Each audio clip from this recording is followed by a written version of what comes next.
Welcome to the Bible in a Year, Old and New Testament Bible Reading Plan for 2025, Audio Edition. January 27th, Exodus chapters 13 through 15 and Matthew chapter 19, verses 1 through 15.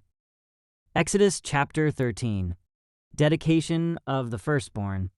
Then the Lord said to Moses, "Dedicate to me every firstborn among the Israelites. The first offspring to be born of both humans and animals belongs to me." So Moses said to the people, "This is a day to remember forever, the day you left Egypt, the place of your slavery. Today the Lord has brought you out by the power of his mighty hand. Remember, eat no food containing yeast. On this day in early spring, in the month of Abib, you have been set free. You must celebrate this event in this month each year after the Lord brings you into the land of the Canaanites, Hittites, Amorites, Hivites, and Jebusites. He swore to your ancestors that he would give you this land, a land flowing with milk and honey. For 7 days the bread you eat must be made without yeast. Then on the seventh day, celebrate a feast to the Lord. Eat bread without yeast during those 7 days. In fact, there must be no yeast bread or any yeast at all found within the borders of your land during this time. On the seventh day, you must explain to your children, "I am celebrating what the Lord did for me when I left Egypt." This annual festival will be a visible sign to you, like a mark branded on your hand or your forehead. Let it remind you always to recite this teaching of the Lord. With a strong hand, the Lord rescued you from Egypt. So observe the decree of this festival at the appointed time each year. This is what you must do when the Lord fulfills the promise he swore to you and to your ancestors. When he gives you the land where the Canaanites now live, you must present all firstborn sons and firstborn male animals to the Lord, for they belong to him. A firstborn donkey may be bought back from the Lord by presenting a lamb or young goat in its place. But if you do not buy it back, you must break its neck. However, you must buy back every firstborn son, and in the future your children will ask you, "What does all this mean?" Then you will tell them, "With the power of his mighty hand, the Lord brought us out of Egypt, the place of our slavery.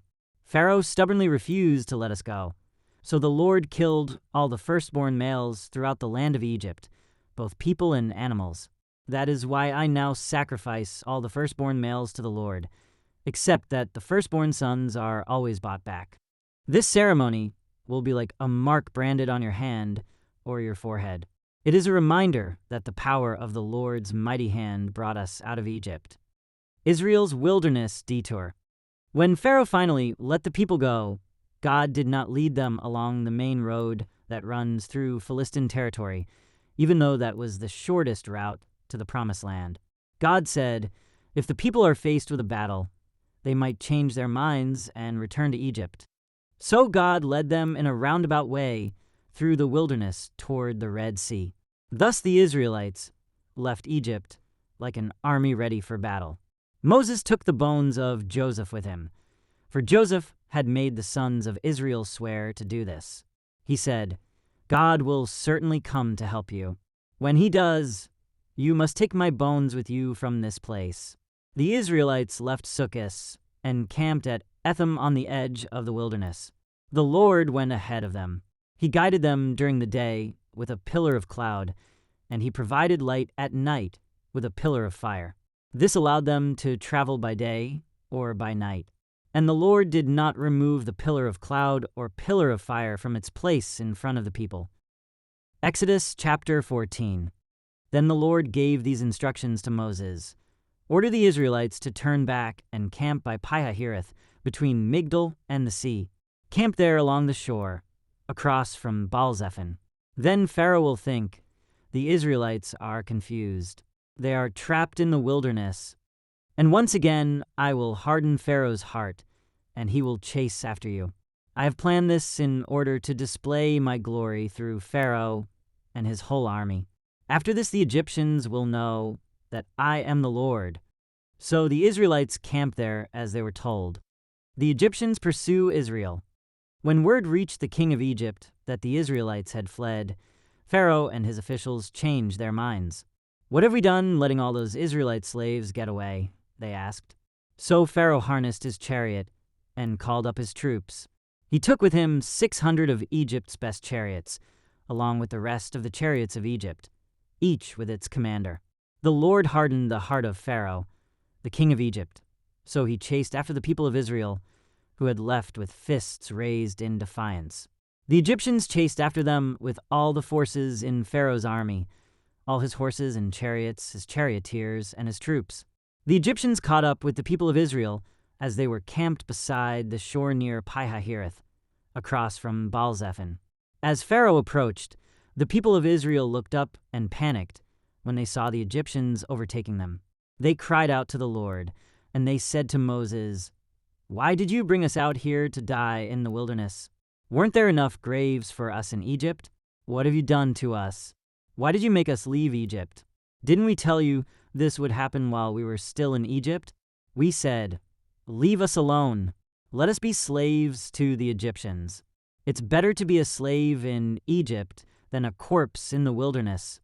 But Moses told the people, "Don't be afraid. Just stand still and watch the Lord rescue you today.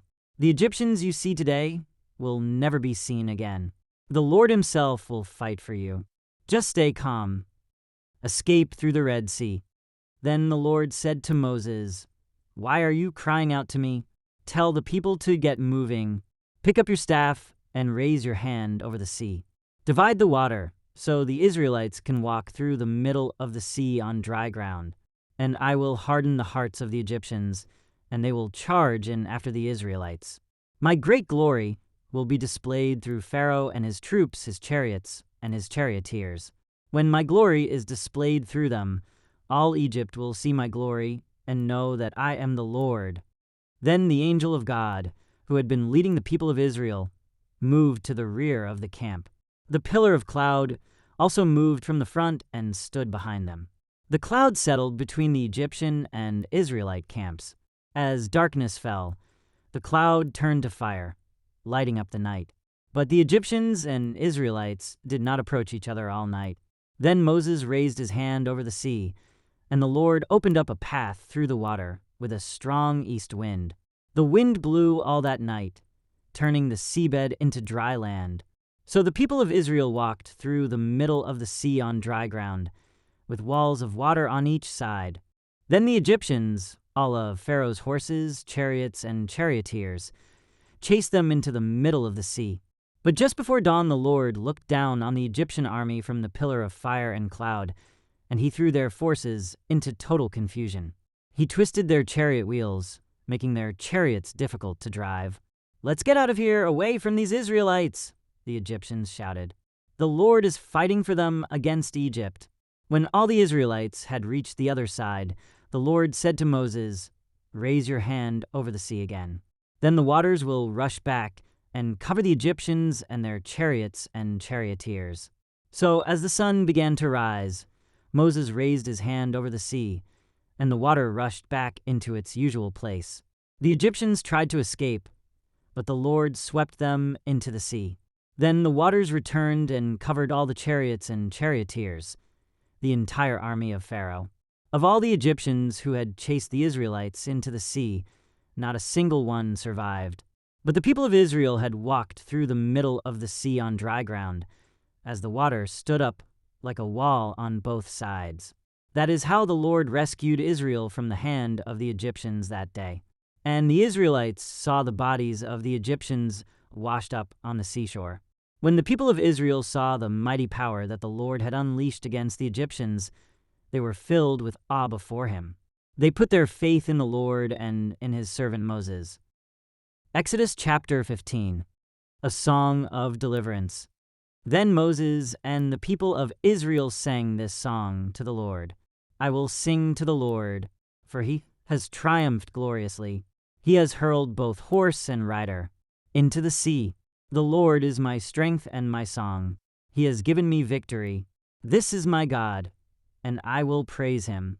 My father's God, and I will exalt him. The Lord is a warrior. Yahweh is his name. Pharaoh's chariots and army he has hurled into the sea. The finest of Pharaoh's officers are drowned in the Red Sea. The deep waters gushed over them. They sank to the bottom like a stone. Your right hand, O Lord, is glorious in power. Your right hand, O Lord, smashes the enemy in the greatness of your majesty. You overthrow those who rise against you. You unleash your blazing fury. It consumes them like straw at the blast of your breath. The waters piled up. The surging waters stood straight like a wall. In the heart of the sea, the deep waters became hard. The enemy boasted, I will chase them and catch up with them. I will plunder them and consume them. I will flash my sword. My powerful hand will destroy them. But you blew with your breath, and the sea covered them. They sank like lead in the mighty waters. Who is like you among the gods, O Lord, glorious in holiness, awesome in splendor, performing great wonders? You raised your right hand, and the earth swallowed our enemies. With your unfailing love you lead the people you have redeemed. In your might you guide them to your sacred home. The peoples hear and tremble. Anguish grips those who live in Philistia. The leaders of Edom are terrified. The nobles of Moab tremble. All who live in Canaan melt away. Terror and dread fall upon them. The power of your arm makes them lifeless as stone. Until your people pass by, O Lord, until the people you purchased pass by, you will bring them in and plant them on your own mountain, the place, O Lord, reserved for your own dwelling, the sanctuary, O Lord, that your hands have established. The Lord will reign forever and ever. When Pharaoh's horses, chariots, and charioteers rushed into the sea, the Lord brought the water crashing down on them. But the people of Israel had walked through the middle of the sea on dry ground. Then Miriam, the prophet Aaron's sister, took a tambourine and led all the women as they played their tambourines and danced. And Miriam sang this song, Sing to the Lord, for he has triumphed gloriously. He has hurled both horse and rider into the sea, bitter water at Marah. Then Moses led the people of Israel away from the Red Sea, and they moved out into the desert of Shur. They traveled in this desert for 3 days without finding any water. When they came to the oasis of Marah, the water was too bitter to drink. So they called the place Marah, which means bitter. Then the people complained and turned against Moses. What are we going to drink? They demanded. So Moses cried out to the Lord for help, and the Lord showed him a piece of wood. Moses threw it into the water, and this made the water good to drink. It was there at Marah that the Lord set before them the following decree as a standard to test their faithfulness to him. He said, If you will listen carefully to the voice of the Lord your God and do what is right in his sight, obeying his commands and keeping all his decrees, then I will not make you suffer any of the diseases I sent on the Egyptians, for I am the Lord who heals you. After leaving Marah, the Israelites traveled on to the oasis of Elim, where they found 12 springs and 70 palm trees. They camped there beside the water. Matthew chapter 19, verses 1 through 15. Discussion about divorce and marriage. When Jesus had finished saying these things, he left Galilee and went down to the region of Judea east of the Jordan River. Large crowds followed him there, and he healed their sick. Some Pharisees came and tried to trap him with this question, Should a man be allowed to divorce his wife for just any reason? Haven't you read the scriptures? Jesus replied, They record that from the beginning, God made them male and female. And he said, This explains why a man leaves his father and mother and is joined to his wife, and the two are united into one.